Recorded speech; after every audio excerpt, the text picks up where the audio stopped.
आओ ये तो नहीं चलेगा, इससे कोई राज्य तरक्की नहीं करेगा, विकास इससे नहीं होने वाला है।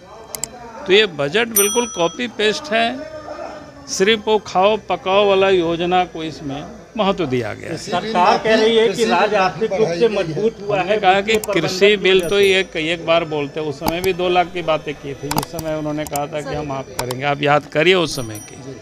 और पूरे 4 साल गुजर गया, 2 लाख रुपया तक उस समय भी बजट में ही कहा था। बजट में तो यहाँ तक पिछले बार जब शुरू में सरकार इनकी बनी थी तो नौजवानों के लिए भी उन्होंने कहा था कि क्या बोलते हैं, पेंशन देंगे, बेरोजगारी भत्ता देंगे 5,000 और 7,500। तो क्या हुआ?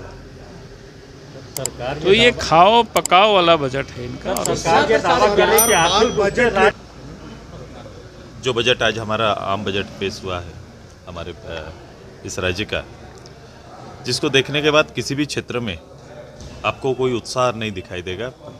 सरकार जो डेवलपमेंट के इंडेक्स जिसमें भार देना चाहिए, जिसमें बल देना चाहिए, या राज्य के सूचांक में जिसकी बेसिक आवश्यकता या जिसमें काम करना है, कहीं भी उस पे किसी तरह का बजट में आपको उसको प्रतिलक्षित होते हुए नहीं देख पाएंगे।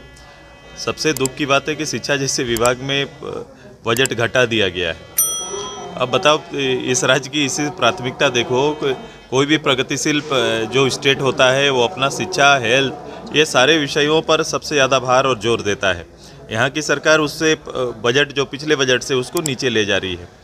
कोई भी बड़ा एक आम लोगों तक पहुँच का कोई भी बड़ा उद्देश्य लेकर कोई काम नहीं हो रहा है।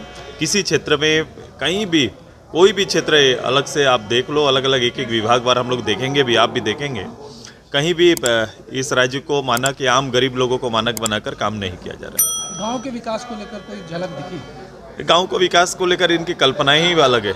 इनकी कल्पना कभी भी एक कॉमन, एक साधारण एक परिवार या एक आदमी को मानकर इन लोगों ने कभी भी उसको इंकित नहीं किया है। जब आप इंकित उनको लेकर नहीं करेंगे तो आप उस ओर अपने बजट को और अपनी तैयारी नहीं ले जा सकते हैं। दादा, नौकरी को लेकर भी झलक बजट की राशियों से कहीं नजर नहीं आ रही? नौकरी मैंने बोला हर साल का बजट का इनका एक कोई एजेंडा, हिडन एजेंडा लेके आते थे। इस बार कुछ भी नहीं है, क्योंकि पिछले 4 साल का कोई भी एजेंडा पूर्ण नहीं हुआ। एजेंडा आया और वापस चला गया। मैं वही जाते समय आपको कहा था कि बेसिक एक पोथी लिखी जाती है जिसको पढ़ी जाती है और जिसमें जवाबदेही नहीं होती है। यही हो रहा है। और ऐसे संस्था जिसमें पूरे राज्य की इतनी बड़ी आबादी का भविष्य निर्माण होना है, जिसके द्वारा जो डेवलपमेंट के इंडेक्स को फुलफिल किया जाता है, उनमें अगर गंभीरता ना रहे तो इस राज्य के वर्तमान हालात और जो बना हुआ है वही इसका सूचांक है और इसी और ये राज्य को ले जाना चाहते हैं। किसानों का 2 लाख तक का ऋण माफ़ करने की बात कही जा रही है, तो ये तो एक अच्छा कदम है।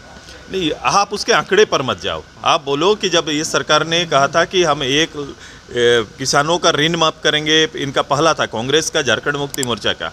आप बताओ कि कितने किसानों का ऋण माफ़ हुआ? ऋण माफ़ किसका करना है? जो किसान ऋणी हो गए, जो बैंक में हो गए, उनके लिए ये क्या करते हैं?